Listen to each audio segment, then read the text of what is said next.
کیا. یہ تمہاری جو ہے نا نیندریں انشاءاللہ نیندیں اور نیندریں بھی ختم ہو جائیں گے اللہ کی رحمت سے. یہ اسلامی اصول کی فلسفی ہے. روحانی خزائن کی 10ویں جلد ہے. یہ کتاب ہے اشرف علی تھانوی صاحب جو ارکان دیوبند 5 ارکان دیوبند ہیں ان میں سے ایک ہیں. تو یہ کتاب انہوں نے ساری کی ساری کتاب مرزا غلام احمد قادیانی کی کتاب کی نقل مار کے لکھ دی ہے. یہ مرزا کی کتاب ہے اور یہ اشرف علی تھانوی صاحب کی کتاب ہے. آپ عبارات اور مضمون ملاتے جائیں, عبارات مرزا غلام احمد قادیانی کی اور نام مولانا اشرف علی تھانوی صاحب. یہ صفحہ نمبر 338 پہ مرزا غلام احمد قادیانی نے ایک عبارت لکھی ہے. وہ عبارت بین ہی انہوں نے اپنی کتاب کے صفحہ نمبر 204 پر مولانا اشرف علی تھانوی صاحب دیوبندی بڑے بڑے عالم ہیں, بڑے فاضل ہیں, بڑے پہنچے ہیں. اتنے پہنچے ہیں کہ مرزا کی عبارت اپنی نام سے چھپوا کر مارکیٹ میں اوے کر دی ہے. اور یہ عبارت کس کی ہے؟ مرزا غلام احمد قادیانی کی ہے. مرزا غلام احمد قادیانی نے کیا لکھا ہے؟ حرمت خنزیر میں اس بات کا کس کو علم نہیں کہ یہ جانور اول درجہ کا نجاست خور اور نیز بے غیرت دیوس ہے. اب اس کے حرام ہونے کی وجہ ظاہر ہے کہ قانون قدرت یہی چاہتا ہے. ایسے پلید اور بد جانور کے گوشت کا اثر بھی بدن اور روح پر پلید ہی ہو, کیونکہ ہم ثابت کر چکے ہیں کہ غذاؤں کا بھی انسان کی روح پر ضرور اثر ہوتا ہے. بس اس میں کیا شک ہے؟ ایسے بد کا اثر بھی بد ہی پڑے, جیسا کہ یونانی طبیبوں نے اسلام سے پہلے ہی یہ رائے ظاہر کی ہے. اس جانور کا گوشت بالخاصیت حیا کی قوت کو کم کرتا ہے اور دیوسی کو بڑھاتا ہے.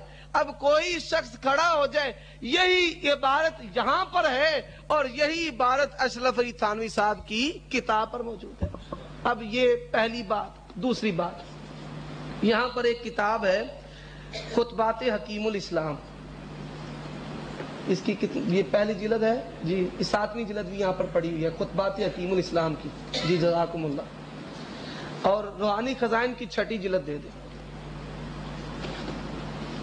آج ان کی قابلیت کے راز یہاں پر فاش ہونے والے ہیں اور ہو رہے ہیں. مرزا غلام احمد قادیانی نے لکھا ہے, صحیح بخاری میں آتا ہے کہ جب آخری زمانہ میں مہدی آئے گا تو آسمان سے آواز آئے گی, ھذا خلیفۃ اللہ مہدی, ھذا خلیفۃ اللہ مہدی. یہ حدیث سب سے پہلے لکھنے والا مرزا غلام احمد قادیانی ہے اور پورے ذخیرہ حدیث میں یہ بات موجود نہیں. نہ صحیح ہے, نہ ضعیف ہے, نہ موضوع جو جھوٹی روایات کی کتابیں ہیں ان میں موجود ہے. اب مرزا جی یہ جو جھوٹ بولا ہے صحیح بخاری پر بھی, اب یہی جو بات ہے یہ دیوبندیوں کے بڑے شیخ اجل عالم محمد طیب قاسمی, ان کی کتاب ہے خطبات حکیم الاسلام. یہ حکیم الاسلام صاحب جو ہیں یہ اپنی کتاب کے صفحہ نمبر 430 پر مرزا غلام احمد قادیانی کی اسی عبارت کو نقل کرتے ہیں. کہتے ہیں جو مرزا غلام احمد قادیانی نے لکھا ہے وہ یہ لکھ رہے ہیں. اسی کے بارے میں وہ روایت ہے جو صحیح بخاری میں ہے, ایک آواز بھی غیب سے ظاہر ہوگی, ھذا خلیفۃ اللہ المہدی. جو بات مرزا غلام احمد قادیانی نے نقل کی, جھوٹ بولا, سب سے پہلے جھوٹ بولا, وہی بات جو ہے قاری طیب صاحب جو ان کے بڑے شیخ اور حکیم الاسلام ہیں انہوں نے اپنی کتاب میں نقل کی ہوئی ہے. کتاب البریہ ہے, روحانی خزائن کی 13ویں جلد ہے. اب روحانی خزائن کی 13ویں جلد میں نے ایک کتاب لکھی ہے دیوبندیت پر, 3 زبانوں میں الحمدللہ اس کا ترجمہ ہو رہا ہے, اور میں نے اس میں یہ لکھا ہے کہ باطل فرقوں کا یہ معجون مرکب ہے. جہمیہ, معتزلہ اور جہمیہ معتزلہ کے علاوہ مرجیہ اور وجودی اور ان کا جو وجود ہے وہ بھی 100 سال سے پرانا نہیں. اس بات پر مولوی صاحب کو بڑی تکلیف ہوئی ہے. کہتے ہیں اس نے ہمیں کہا کہ یہ 100 سال سے پہلے, انگریز سے پہلے کے نہیں ہے. قدوری جو ہے یہ ہماری کتاب ہے. ہم کہتے ہیں نہ تم اہل سنت ہو, نہ تم حنفی ہو, تم اہل سنت کے دعوے میں بھی جھوٹے ہو، حنفی ہونے میں بھی جھوٹے ہو۔ بے شمار تمہارے جو مسائل ہیں وہ امام ابو حنیفہ سے ثابت نہیں۔ عقیدہ وحدت الوجود ہے وہ ابو حنیفہ سے ثابت نہیں ہے۔ چشتی، قادری، سوروردی، نقش بندی تمہارا ہونا یہ امام ابو حنیفہ سے ثابت نہیں ہے۔ اور یہاں پہ ایک کتاب پڑھی ہوئی ہے، قاری طیب صاحب کی لکھی ہوئی کتاب ہے علماء دیوبند کے عقائد پر۔ جی، علماء دیوبند کا دینی رخ اور مسلکی مزاج، یہ کتاب ہے اور ادارہ اسلامیات لاہور کی چھپی ہوئی ہے۔ اس کا صفحہ نمبر 177 پر وہ اقرار کرتے ہیں، کہتے ہیں غرض، سنیں ان کی عبارت، غرض مسلک علماء دیوبند محض نظری مسلک نہیں بلکہ عملی طور پر بھی مستقل دعوت بھی ہے جو آج سے 100 سال پہلے دی گئی ہے۔ جو آج سے کتنے 100 سال پہلے دی؟ 100 سال۔ وہ کہتے ہیں کہ ہماری دعوت کا وجود 100 سال پرانا ہے۔ اور یہ لکھنے والے کون ہیں؟ قاری طیب صاحب جو محتمم ہیں دارالعلوم دیوبند کے، وہ خود اقرار کر رہے ہیں۔ اور جہاں پر کتاب پڑھی ہوئی ہے عقائد علماء دیوبند، وہ نیلے رنگ کی کتاب ہے جی، جزاکم اللہ خیر۔ یہ عقائد علماء دیوبند، یہ کتاب ہے دیوبندیوں کی سب سے پہلے بر صغیر میں لکھے جانے والی۔ اس سے پہلے کوئی بھی کتاب ان کے عقائد پر نہیں لکھی گئی اور نہ ان کے مسائل پر لکھی گئی ہے۔ اہل حدیث کے عقائد پر اللہ کا قرآن ہے، محمد رسول اللہ کا فرمان ہے۔ اہل حدیث کے عقائد پر کتاب التوحید امام ابن خزیمہ نے لکھی ہے۔ اہل حدیث کے عقائد پر عقیدہ طحاویہ ہے امام ابن عبد السلام ابن ابی العز الحنفی کا۔ اہل حدیث کے عقائد پر اعتقاد والی سنت والجماعت امام بہقی کی ہے۔ کتاب العلوم امام ذہبی کی 7ویں صدی کی کتاب ہے۔ الشریعہ امام مادری کی 4ویں صدی کی کتاب ہے۔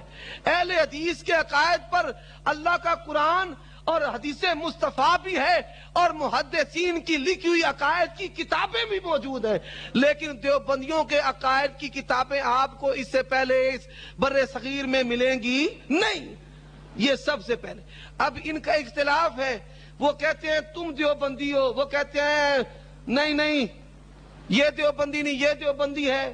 اب ان کو کہتے ہیں کہ یہ گندے انڈے ہیں، مماتی حیاتی کا آپس میں جھگڑا ہے، ایک دوسرے کو کافر کہتے ہیں، مشرک کہتے ہیں ان کے ہاتھ کا ذبیحہ جائز نہیں۔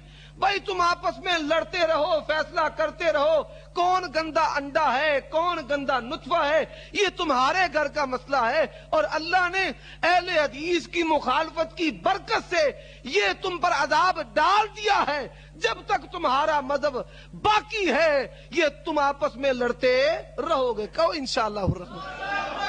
اللہ اکبر، زندہ باد،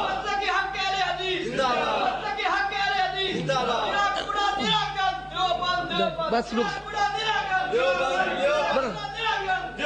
رک جائیں، نہ بولے، ایسا مت بولے۔ اب کہتے ہیں دیوبندی مماتیوں کے ساتھ ان کا جھگڑا ہے کہ یہ عقائد مان لو تو تم دیوبندی ہو، اگر یہ عقائد نہ مانو تو تم دیوبندی نہیں۔ اگر قدوری تمہاری دیوبندیوں کی کتاب ہے، قدوری تو وہ بھی مانتے ہیں، پھر ان کو دیوبندی بھی مان لو۔ قدوری کو مماتی بھی مانتے ہیں، ان کو دیوبندی مان لو۔ اور بریلوی بھی تسلیم کرتے ہیں، بریلویوں کو بھی۔ یہاں پہ کتاب موجود ہے یوسف لدھیانوی صاحب کی، یہ یوسف لدھیانوی صاحب جو کراچی میں مقتول ہوئے۔ اب بریلویوں کی بات آ گئی، اس کا صفحہ نمبر ہے 32۔ اب ذرا سنتے جائیں، حوالے بڑے ہیں۔ کہتے ہیں دیوبندی بریلوی اختلاف، بریلوی دیوبندی اختلاف۔ آپ یہ جاننا چاہتے ہیں کہ ان میں سے حق پر کون ہے؟ میرے لیے دیوبندی بریلوی اختلاف کا لفظ ہی موجب حیرت ہے۔ دیوبندی آگے لکھتے ہیں لیکن دیوبندی بریلوی اختلاف کی کوئی بنیاد میرے علم میں نہیں ہے، اس لیے کہ یہ دونوں فریق امام ابو حنیفہ کے ٹھیٹ مقلد ہیں۔ عقائد میں دونوں فریق امام ابو الحسن اشعری اور امام ابو منصور ماتریدی کو امام و مقتدا مانتے ہیں۔ تصوف و سلوک میں دونوں فریق اولیاء اللہ کے چاروں سلسلوں قادری، چشتی، سوروردی، نقش بندی میں بیعت کرتے کراتے ہیں۔ الغرض یہ دونوں فریق اہل سنت والجماعت کے تمام اصول و فروع میں متفق ہیں۔ سے آپ